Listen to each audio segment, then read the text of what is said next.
సోనియా గాంధీ రాహుల్ గాంధీలతో అజారుద్దీన్ భేటీ అయ్యారు. రాష్ట్రంలో నెలకొన్న పరిస్థితులు, కాంగ్రెస్ పార్టీ అమలు చేస్తున్న సంక్షేమ పథకాల తీరును ఆయన సోనియా గాంధీకి వివరించారు.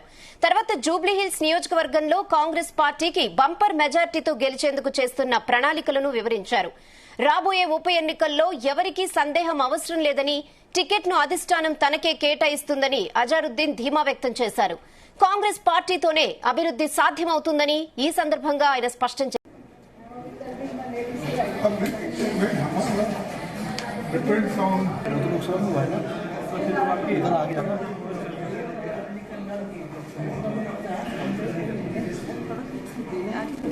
సోనియా గాంధీ రాహుల్ గాంధీలతో అజారుద్దీన్ భేటీ అయ్యారు. రాష్ట్రంలో నెలకొన్న పరిస్థితులు, కాంగ్రెస్ పార్టీ అమలు చేస్తున్న సంక్షేమ పథకాల తీరును ఆయన సోనియా గాంధీకి వివరించారు. తర్వాత జూబ్లీహిల్స్ నియోజకవర్గంలో కాంగ్రెస్ పార్టీకి బంపర్ మెజార్టీతో గెలిచేందుకు చేస్తున్న ప్రణాళికలను కూడా వివరించారు.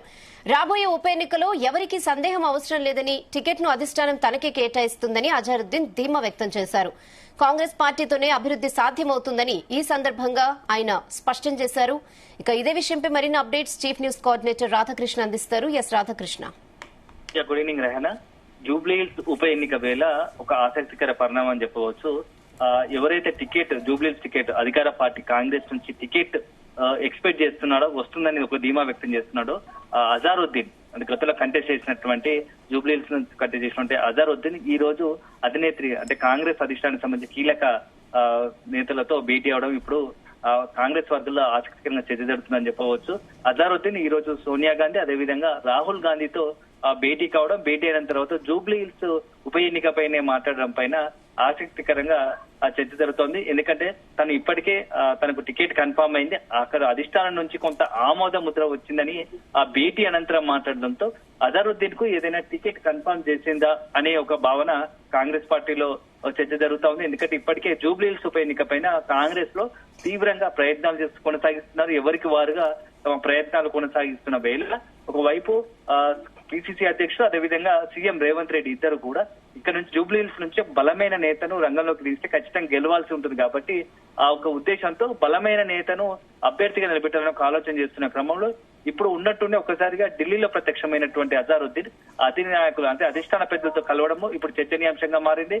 సో కలవడమే కాకుండా వాళ్ళతో కాసేపు భేటీ అయిన తర్వాత రాష్ట్రంలో ప్రజెంట్ నెలకొన్నటువంటి రాజకీయ పరిస్థితులను, అదే విధంగా ఒకవేళ ఉప ఎన్నికలు వస్తే ఉప ఎన్నికల్లో మనం గెలవడానికి ముందున్న అంశాలు ఏంటివి, ఏ అంశాలతో మనం బరిలోకి దిగితే బాగుంటుంది అని చెప్పేసి కూడా అధిష్టానంతో చర్చించినట్టుగా అజారుద్దీన్ చెప్తా ఉన్నారు. సో ఇప్పుడు భేటీ అనంతరం అజారుద్దీన్ మాట్లాడుతూ రాబోయే ఉప ఎన్నికల్లో ఖచ్చితంగా టికెట్ తనకే దక్కుతుంది, అధిష్టానం కూడా తనకు కేటాయిస్తున్న ఒక నమ్మకం ఉంది. ఇప్పటికే రాష్ట్ర ప్రభుత్వం కూడా జూబ్లీహిల్స్ నియోజకవర్గం పై ప్రత్యేకంగా శ్రద్ధ చూపుతా ఉంది.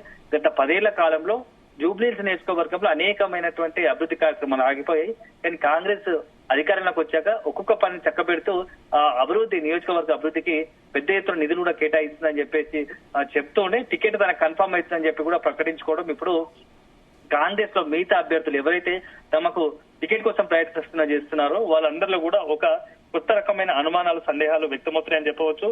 సో ఎందుకంటే ఇప్పటికే బయట నియోజకవర్గానికి సంబంధించి రకరకాల చర్చలు, ఊహాగానాలు తెరపైకి వస్తున్నాయి. కొన్ని సందర్భాల్లో సినిమాకి సంబంధించి టాలీవుడ్ కు సంబంధించినటువంటి కీలక ప్రముఖ సంబంధించిన నటులను రంగంలోకి దించాలని సీఎం రేవంత్ రెడ్డి భావిస్తున్నట్టుగా తెలుస్తుందని చెప్పేసి కూడా ప్రచారం జరిగింది. ఎందుకంటే గత వారం రోజులుగా ఇటీవల కాలంలో సీఎం రేవంత్ రెడ్డి జూబ్లీహిల్స్ ఉప ఎన్నికకు సంబంధించి కన్ఫర్మ్ అయిన తరుణంలో, ఎప్పుడైతే తర్వాత ఉప ఎన్నికకు సిద్ధమవుతున్న తరుణంలో చిరంజీవి కావచ్చు అదేవిధంగా నాగార్జునతో కీలకంగా కొన్ని సంబంధించి ఇద్దరితో చర్చలు జరుపుతున్నట్టుగా ప్రచారం జరిగింది. నేరుగా వాళ్ళిద్దరిలో కొన్ని అభ్యర్థిగా రంగంలోకి దించడమా, లేకుంటే సినిమా పరిశ్రమకు సంబంధించినటువంటి, ఎందుకంటే జూబ్లీహిల్స్ సంబంధించి పెద్ద ఎత్తున సెలబ్రిటీలు సినీ పరిశ్రమకు చెందిన కావచ్చు, ఇతరత్ర పారిశ్రామికవేత్తలు ఈ నియోజకవర్గంలో పెద్ద ఎత్తున ఉంటారు కాబట్టి వాళ్ళని మద్దతు కూడగొట్టేందుకు ప్రయత్నం చేస్తున్నారా, లేకుంటే అందులో మెయిన్ గా ప్రధానంగా ఉన్నటువంటి అంటే సినిమా సెలబ్రిటీగా ఉన్నటువంటి వ్యక్తిని జూబ్లీహిల్స్ అభ్యర్థిగా రంగంలోకి దించాలని భావిస్తున్నట్టుగా ప్రచారం జరిగింది. ఒకవైపు చిరంజీవి, నాగార్జున పేరు తెరపైకి వచ్చినా చివరాఖరికి ఇప్పుడు అజారుద్దీన్ కూడా రంగంలో ఉన్నట్టుగా తెలుస్తోంది. సో అజారుద్దీన్ ఇప్పుడు అధిష్టానం పెద్దలతో కలవడంతో అంటే తన వంతుగా టికెట్ ఇవ్వాలని చెప్పేసి అధిష్టాన పెద్దలకు విజ్ఞప్తి చేశాడా, లేకుంటే నిజంగానే అధిష్టానం నుంచి కూడా టికెట్ ఏదైనా కన్ఫర్మ్ చేసిందా?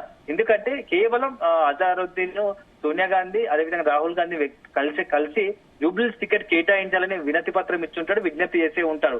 ఎందుకంటే అధికారికంగా ఆ ఉప ఎన్నికకు సంబంధించి అభ్యర్థులను రంగంలోకి దించాలనుకుంటే, అభ్యర్థిని కన్ఫర్మ్ చేయాలనుకుంటే మాత్రం కాంగ్రెస్ అధిష్టానం ఖచ్చితంగా సీఎం రేవంత్ రెడ్డి కావచ్చు, అదేవిధంగా డిప్యూటీ సీఎం బట్టి విక్రమార్క, ఉత్తమ్ కుమార్ రెడ్డితో పాటుగా పిసిసి అధ్యక్షుడు వీళ్ళందరితో కూడా చర్చలు జరిపి అభ్యర్థిని ప్రకటిస్తారు తప్ప అజరుద్దీన్ భేటీ అయినంత మాత్రమే అజరుద్దీన్ కు టికెట్ కన్ఫర్మ్ అవుతుంది అని అనుకోలేమని చెప్పేసి కాంగ్రెస్ లో ఎవరైతే ఇంకా మిగతా ఇతరత్ర వ్యక్తులు అభ్యర్థులు ఎవరైతే ఉన్నారో జూబ్లీహిల్స్ సంబంధించి టికెట్ ఆశిస్తున్నారో వాళ్ళు చెప్పుకొస్తున్నారు. సో మొత్తంగా అయితే జూబ్లీహిల్స్ ఉప ఎన్నిక పైన ఇప్పటి నుంచే కొంత హడావిడి స్టార్ట్ అయింది. ఇప్పటికే నియోజకవర్గానికి సంబంధించి గ్రౌండ్ లో ఏ అభివృద్ధి ఏ పార్టీకి ఆ పార్టీలు ఇటు బీఆర్ఎస్ కావచ్చు, బీజేపీ కావచ్చు, కాంగ్రెస్, ఎంఐఎం ఈ 4 పార్టీలు కూడా ఇప్పటికే రంగంలో దిగి గ్రౌండ్ లో వాస్తవాలు తెలుసుకునే ప్రయత్నం, ఎక్కడెక్కడ ఇబ్బందులు ఉంటాయో లేకుంటే ఓటర్లను ఇప్పటి నుంచే ప్రసన్నం చేసుకునే ప్రయత్నం జరుగుతా ఉంది. సో దాంట్లో భాగంగానే అన్ని పార్టీలు కూడా ఈ జూబ్లీహిల్స్ ఉప ఎన్నిక చాలా ప్రతిష్టాత్మకంగా తీసుకున్నాయి. ఎందుకంటే ఈ జూబ్లీహిల్స్ ఉప ఎన్నిక తర్వాత కొద్ది నెలలకే ఇప్పుడు జిహెచ్ఎంసీ ఎన్నికలు రాబోతున్నాయి.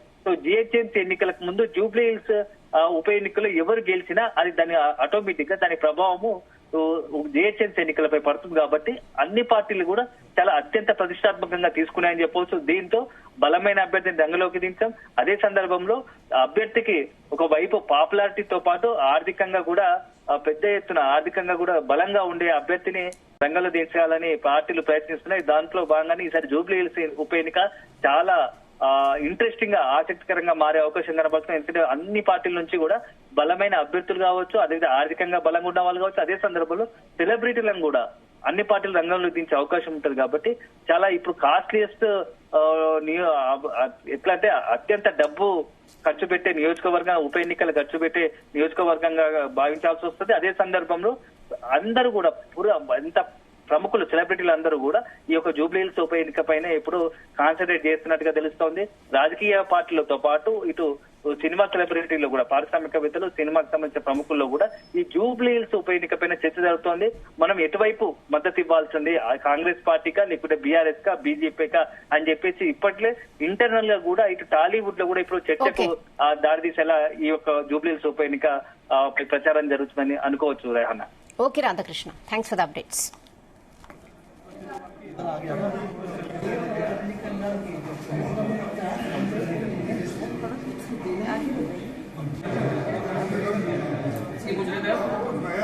हम सब की है ना